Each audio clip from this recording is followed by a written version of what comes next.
Today, we're going to conduct a class debate about random implementation of the drug testing among the junior high school and senior high school students in the Philippines. I have assigned two groups, the affirmative side and the negative side. The affirmative side strongly believes that drug testing should be implemented among the junior and senior high schools because research shows that teenagers are most likely to abuse drugs. They can be easily influenced and used due to they being protected by the law. On the contrary, the negative side strongly believes drug testing should not be implemented among the junior and senior high school, mainly because drugs is not the main cause of the problem in school. Furthermore, if drug testing will be implemented, the right and the protection of the child will be affected. I have invited three adjudicators to assess the ideas that will be presented by the two teams. The following are Mr. Richard Texo, our MAPI head, sir. Ms. Rochelle T. Gaba, our English head, ma'am. Mr. Victoriano Pagaluna, our academic head, sir. And lastly, Ma'am Joseta A. Vintayo, the school head. So now, I give the floor to our debate moderator, Mr. Ralph Lawrence Villesa.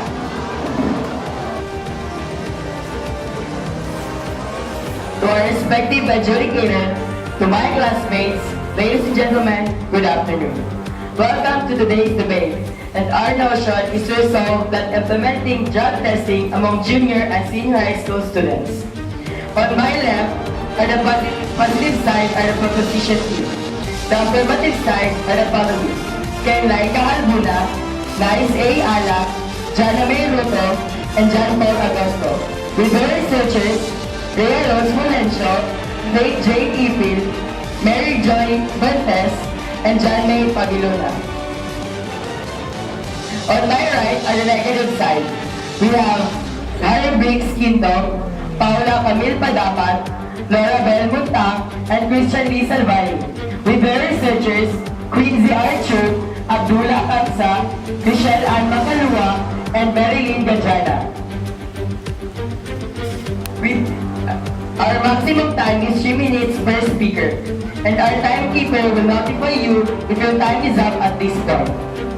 I will give the floor to the first speaker of the proposition team. We have Ken Laika Albuna. Drugs are not cool. They make you look like fool. That notes remind us that we should avoid illegal drugs. Good afternoon, everyone. I'm Laika Halpuna, the first speaker of affirmative side. Using illegal drugs is the common problem of our country, and we all know many students using it. And now, we are dealing in one question. Are you in favor of implementing the drug testing for senior high and junior high school students? For me, yes. If the school feels they need to, they should. Many students using illegal drugs and their parents don't even know about it at all. Schools should require mandatory drug testing for the sake of other children, with all of the violence and drug deals going on. Drugs are far too common in our country, even though mandatory drug testing will be looked upon as an achievement on a person's right. It has become necessary to do this for the sake of our youngsters. And according to my research, the Philippine Drug Enforcement Agency wants to require all high school students to undergo a drug test. Drug tests may be used for a variety of reasons and administered in order to protect the health and the safety of those maybe suffering. Educators understand the benefits of random and mandatory drug testing, despite of the result of the study, because drug testing allows traffic illicit drugs. Furthermore, drug testing in school helps law enforcement maintain clean learning environment. Drug testing is typically just one component of a large system, a program combining of prevention, intervention, counseling, and achievement plan that works together to help the students. And when the student test is positive, it's recommended that school focus on helping the students deal with their usage rather than punishing them. Drug Test Act as an internet and a detection device for us to know who are the students using illegal drugs. With a country facing a serious drug problem, parents would want to protect their children for the scourge. A serious drug problem, no mandatory drug testing is required for all students in high school. The intention of drug testing is not to scare the students. It is good for them to give them a chance to change their bad habits. So we, teenager, and as a student of this school, we should be the good role model to everyone, and we should say no to drugs. Thank you. The first speaker of affirmative team has consumed the time of 2 minutes and 47 seconds. The first speaker of the negative side, we have Harry Briggs Quinto.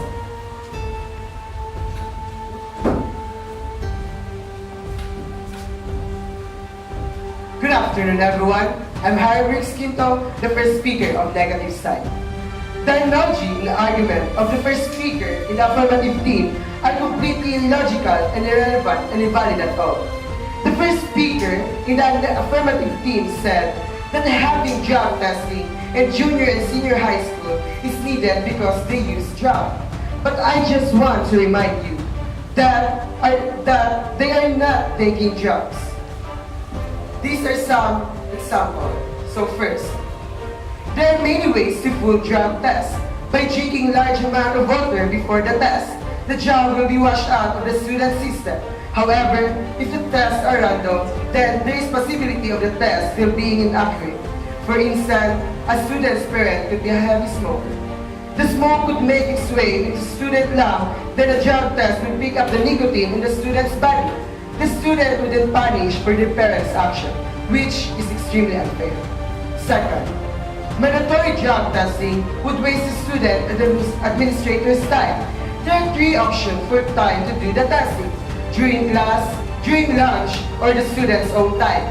Pulling a student from class would be a distraction for the learning environment, as well as requiring the student to possibly not understand the concept as well. Since students typically only receive 20 minutes to eat lunch, drug testing during lunch would cause the students to not have enough time to eat. This would cause students and parents alike to become angry. If a student is required to drug testing on their own time, then a parent would have to give them a ride to school or use their own gas to get there. Neither is very cost effective or time efficient, especially since they would be there for 10 minutes to pee in a cup. Last, drug testing in any school mandatorily violates a student's right. This should only be tested on student with permission from law enforcement, with reasonable doubt for the student to be tested. Asking to obtain samples of DNA from a part of your body is a law without an order for testing, therefore a violation of rights. Drug testing is an advantage. It's not good to students. By presenting the drug testing and learning about the drug in a junior and senior high school, it can bring them to try it because of their curiosity.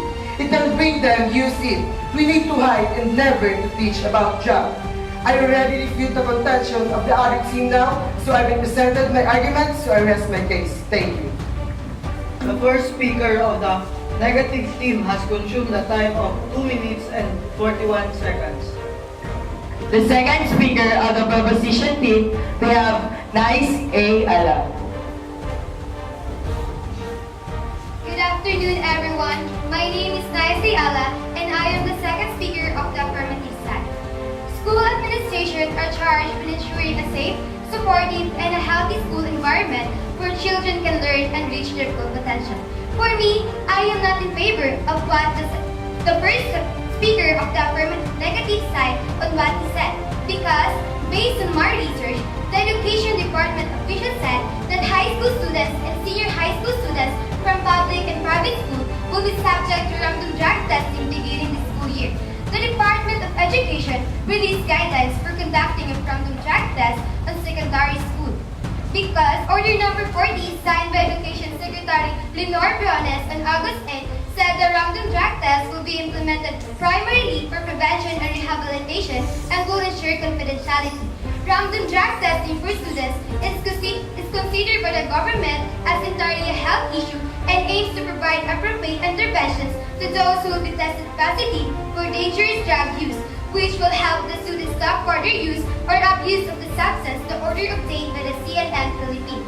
It said that tests will be conducted to determine the prevalence of the drug users among students, to deter use of illegal drugs, and to strengthen the government's efforts against dangerous drugs.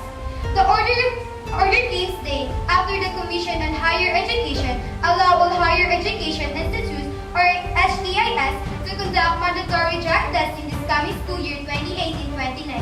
Jan said the Memorandum Order Number 64 is support from the government's war against illegal drugs. That it said the drug-positive students shall undergo the prescribed intervention program under the supervision of the DOH accredited facility of physician or private practitioners in coordination with the parents. Always remember that drugs are waste of time. They destroy your memory and your self-respect. And everything that goes along is with your self-esteem. That's all. The second speaker of affirmative team has consumed the time of 2 minutes and 15 seconds. The second speaker of the negative side, we have Paula Camille Padapat.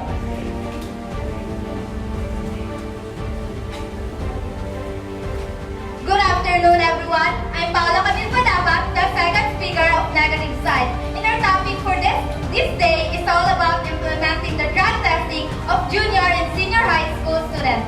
What is drug testing? Drug testing is a way to evaluate the type and possible amount of legal or illegal drugs taken by a person. Me and my teammates doesn't agree on what it said because based on what I've researched, drug testing is not effective. There are three groups of students in school. Group A, those who do not drugs at all. Group B, those who do drugs only from time to time on Friday evenings. Group C, those who do drugs regularly. While causing great inconvenience to Group A, having absolutely no impact on Group B as no traces of drugs are found after a couple of days. We are not tackling the problem itself. And as Group C, students hardly ever show up for their classes. And when they do or take drugs, they have such symptoms that we do not need some tests to tell that they are on drugs. The government does not have the rights to intervene. Schools are supposed to be independent institutions, not some kind of artificially created government investigating bureaus. So I conclude that drug testing in school is useless. Implementing drug testing can lead to failed deterrence. There are reasons to believe that drug testing in schools are subsequent penalties or rehabilitation. Do not always act that you don't have the desired effect in every case. The easy availability of drugs remains a problem. Many teenagers who test positive and are subjected to the liabilities or corrective measures often end up becoming conscious of the random drug testing in school and plan their consumption accordingly. Drug testing in school doesn't actually guarantee that the student will not consume drugs or that one is not indulging in any kind of substance abuse. Innocent students do have something to fear, the violation of privacy and loss of dignity caused by a drug test. Life is one-time offer, so make it best. That's all, thank you. The second speaker of negative team has consumed the time of 2 minutes and 18 seconds. The third speaker of the proposition team, we have Jana May Ruto.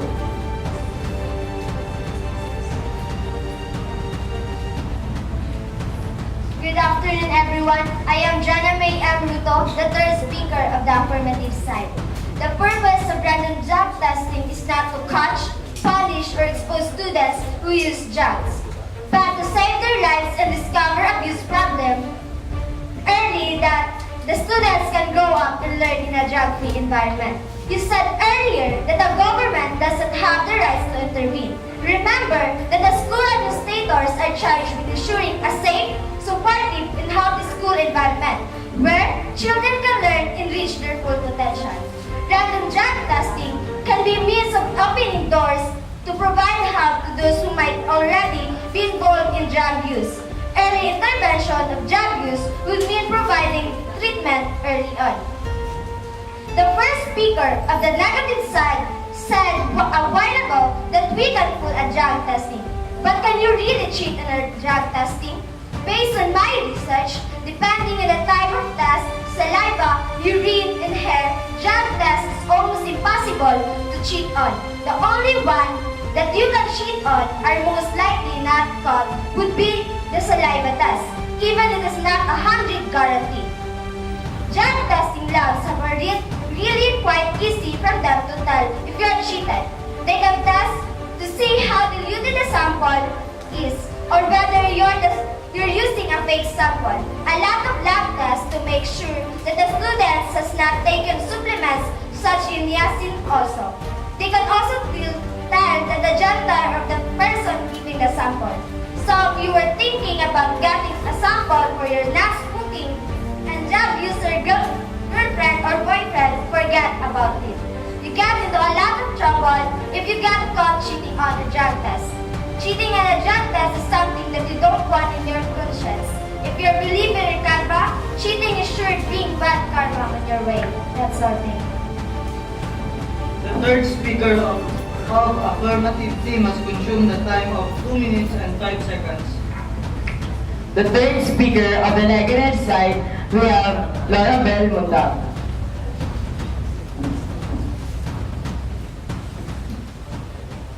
Laura Belmontang, good afternoon. I'm the third speaker of negative side.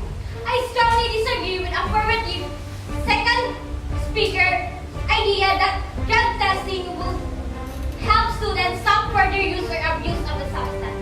There are means of preventing drug use other than obligatory drug tests. The idea of prevention goes to the root of drug problem. Other methods of deterrence are less invasive, such as encouraging extracurricular activities, drug education, fostering better parental relation, tackling poverty and safety, and so on. Forced drug testing will only encourage further rebellious teenagers, especially drug-taking teenagers, are attracting by rebellion and a chance of beating the system. Draconian Big Brother-style tactics of random drug testing will only provoke resentment and encourage students to break the law. Peer pressure is not increased as they unite against school authorities. Some people think that all high school students are drug users, but in reality, there's a few school kids that actually use drugs. I think that making innocent kids take drug tests is just wrong. Even having to take a drug test could ruin a person's reputation with other people. If a good kid who always followed the rules went to school one day and they had to take a drug test, how do you think will they feel? My guess is that they will not be happy with this situation, and their reputation as a good kid will go away almost immediately just because they had to take a drug test. There is start from wrong, and we should know as a student is wrong to do drugs unless prescribed by the doctor. It will benefit students in their future life by making right and smart choices. Drugs are not cool, and we don't need peer pressure on other students in the school. And how it's fair for an athlete to take some kind of anabolic steroid and cheat to win a game when other students are not. It's not only violate the child right, but also the parents' right, and that's all. The third speaker of negative team has consumed the time of 2 minutes and 16 seconds. The last speaker of the proposition team, we have John Paul Agosto.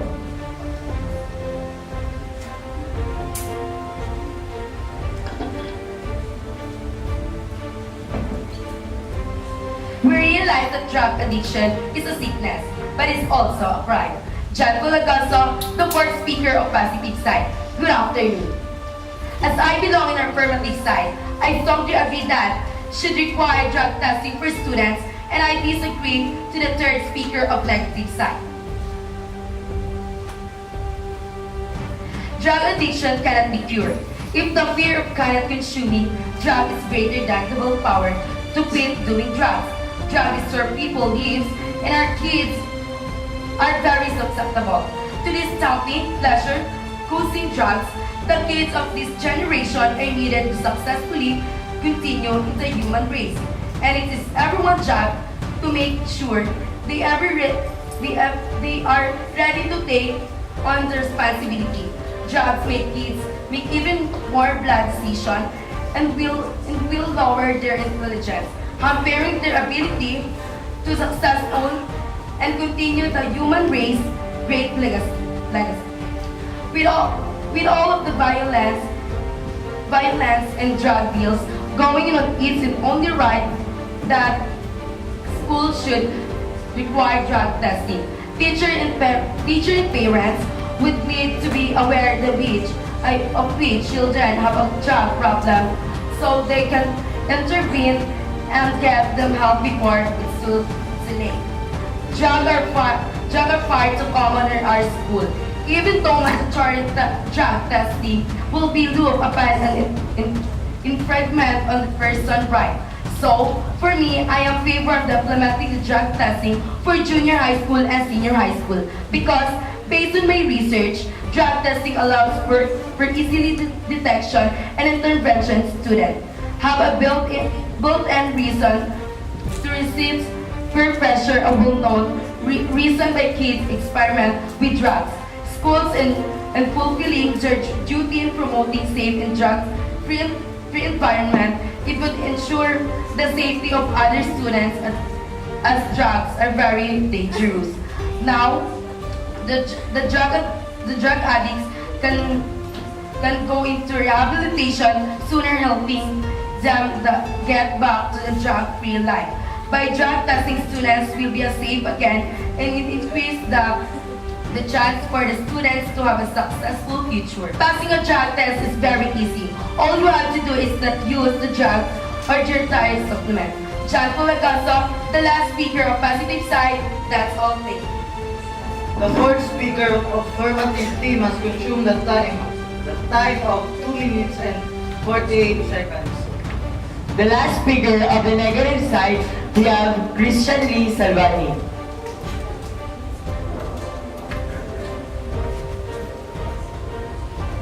To our highly respected adjudicators, to my able opponent, ladies and gentlemen, I'm Christian Lee Salvani. Good afternoon. Most justice systems hold to the notion of innocence until proven guilty. To enforce random drug testing is to view them as guilty until proven innocent. Nothing justifies the sacrifice of human rights for innocent people. Two new polls have exposed a vast gulf in opinion between experts and the public of the federal government's controversial plan to the drug welfare recipients. The survey, both released on Thursday, shows majority support from the public for the drug testing policy, even among labor voters, but overwhelming opposition from the drug and alcohol sector in terms of drugs. There are some students that is putting the drugs into the drink, candy, and etc. It can be happen. And maybe they get poisoned, and they're being accused for something they didn't know or do. And there's a pill that people may take, so when they take a drug test, it comes out negative. What if these kids are taking them? Students who want to cheat the test may bring in someone else's urine or turn to other drugs, alcohol, or synthetic marijuana that will not show up on the test. But students are not supposed to be punished for a positive test. One study showed 8% of students in a sample had been expelled. Tests can disproportionately impact students of color. Extracurricular activities and athletics are pro-social activities that may be protective of substance use. When a positive drug test leads to suspension from these activities, the effects can be detrimental. So, I do not agree with the random drug testing in junior and senior high school students. Thank you. The fourth speaker of negative team has consumed the time of 2 minutes and 2 seconds. Okay, thank you very much for a very well presented ideas. So this time, I would like to ask random students to give reflections for the issue for today. So let's start with Miss Shandy Fulgencio.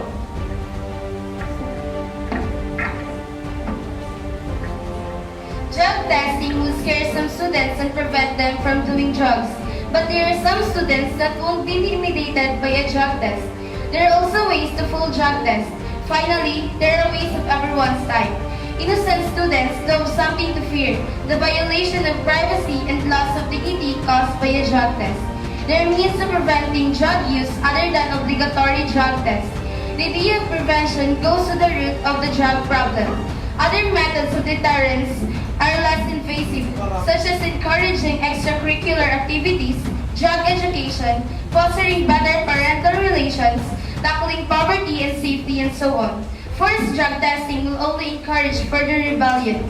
Peer pressures increase as they unite against school. Education is the ultimate deterrent, not random testing.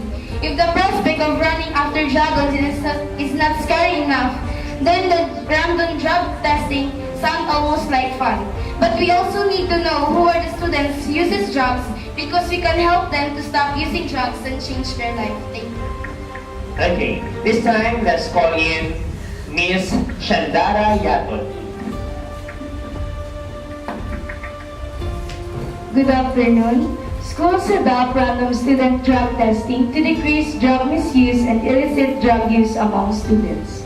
First, they hope random testing will serve as a deterrent and give students a reason to resist peer pressure to take drugs.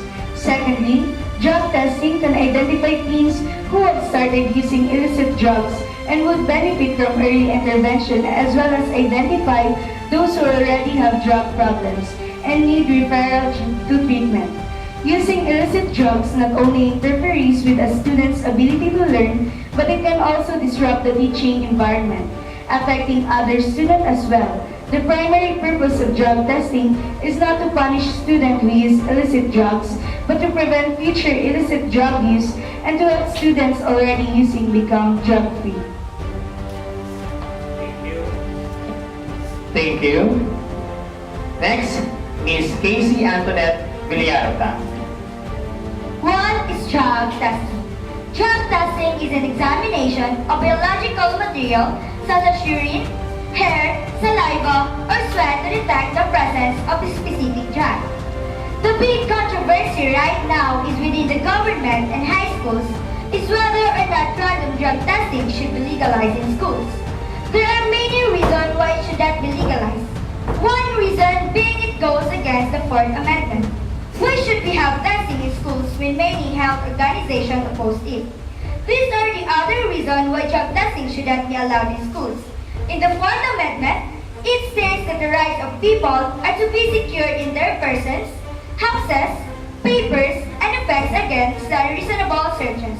There are also people who are in favor of drug testing because it can help identify students that need help and identify others from falling into bad crowds. Others say to keep the students safe and effectively cut down on teen drug use, random drug testing in schools should be implemented for the safety of the students. Let's call in the last but not the least reflection, Miss Hardy Sueco. Drug test is not harmful to one another. Actually, it helps us to ourselves. There is no such activities or program made by the government that can harm their constituents. Drug testing in junior and senior high school students is actually good or not harmful as long as it is okay or approved by the parents, teachers, even the schools, especially by the students that may undergo the such test, because it's their privacy and we must accept their opinion regarding this activity or program. Thank you very much. You really did your research class. This time, let's call in one of our educator, Ms. Rochelle T. Gapa, to give her collaborative comments and suggestions. Ma'am?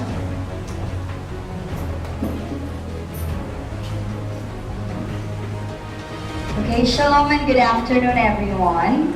Congratulations, debaters, for a job well done. Of course, Sir Mario for facilitating.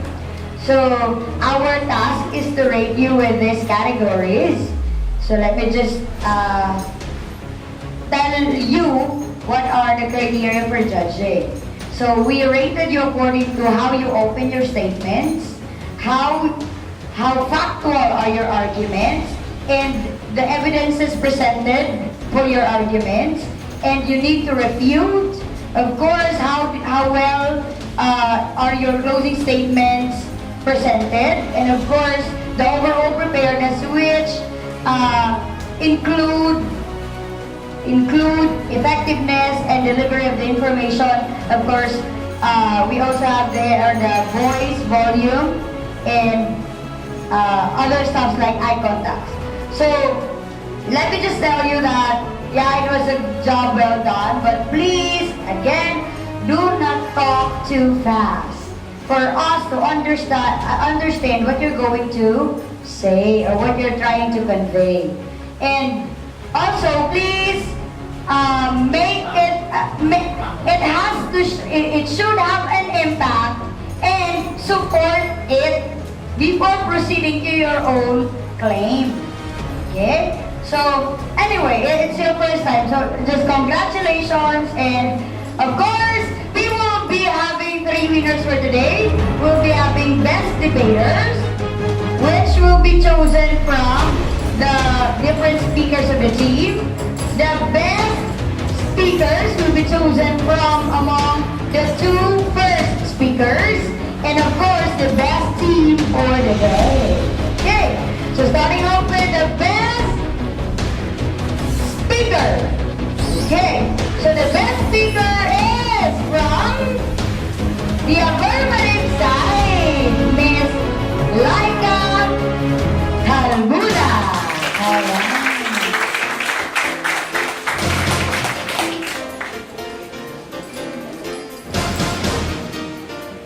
Okay, congratulations, Laika. And let us now have the best debater. Okay, sino kaya?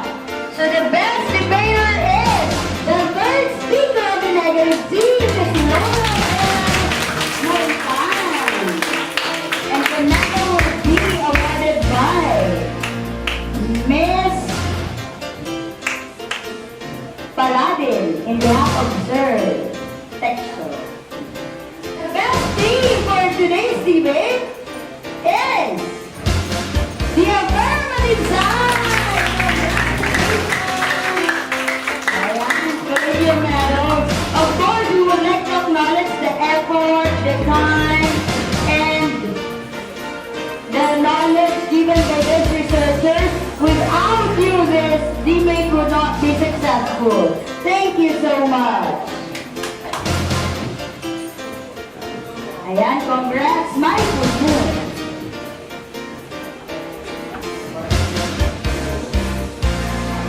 Ayan, congratulations to affirmative side. Of course, we would like to recognize and acknowledge the effort, of course, of the negative team. Give your hands a clap. For the researchers, thank you so much. And it was a job well done. Okay, thank you so much. And God bless everyone. Congratulations, Sir Mario. Thank you, ma'am.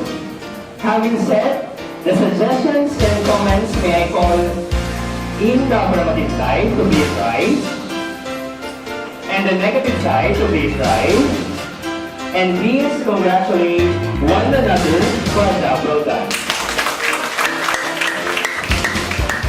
Congrats. Okay, for your assignment, I want you to make a reaction paper about today's issue, about implementing random drug testing among junior and senior high school students. Thank you very much and God bless.